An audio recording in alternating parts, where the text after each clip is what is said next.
അമ്മേ അമ്മേ കുറെ നേരമായല്ലോ ഞങ്ങളിങ്ങനെ ഇരിക്കാൻ തുടങ്ങിയിട്ട്.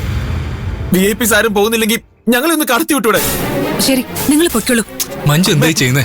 ഫ്രാൻസിസ് അറിഞ്ഞ പ്രശ്നം. കണ്ണൂർക്കമ്മേ. അയാൾ കൂടി പോയാൽ കുറെ ചീത്ത വിളിക്കും, അത്രയല്ലേ ഉള്ളൂ. ഇതൊരു ജീവന്റെ കാര്യോ. മേഡം, നിങ്ങൾ വണ്ടി എടുത്തോ, പൊയ്ക്കോ.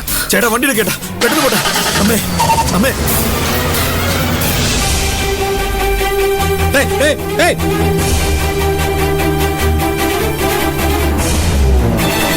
നിങ്ങൾ എന്ത് പണി കാണിച്ചേ? കുറച്ചുകൂടി ശ്രദ്ധിക്കണ്ടേ? അവരെ വണ്ടി എടുത്ത് പോയി കണ്ടില്ലേ? അവരോട് പൊയ്ക്കോളാൻ പറഞ്ഞത് ഞാനാ. അത് ശരി. അപ്പൊ നീ ഒറ്റയ്ക്ക് ഓർഡർ കൊടുക്കാറായി അല്ലേ? ഞാനൊരു കാര്യം ചെയ്യരുന്ന് പ്രത്യേകം പറഞ്ഞിട്ടു നീ എന്നെ ധിക്കരിച്ചു.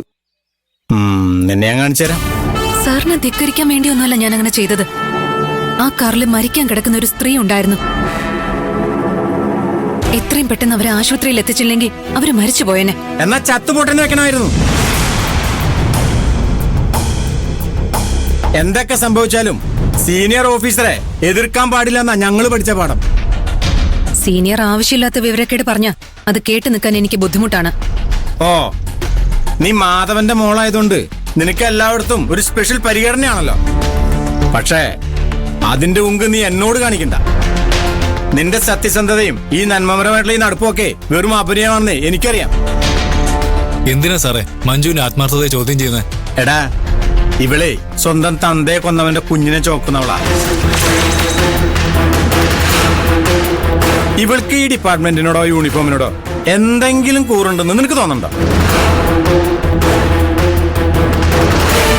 ഇല്ല. പുറമെ വലിയ മാന്യാണെന്ന് കാണിക്കുന്നേ ഉള്ളൂ. ഇവള് വെറും തറയടാ.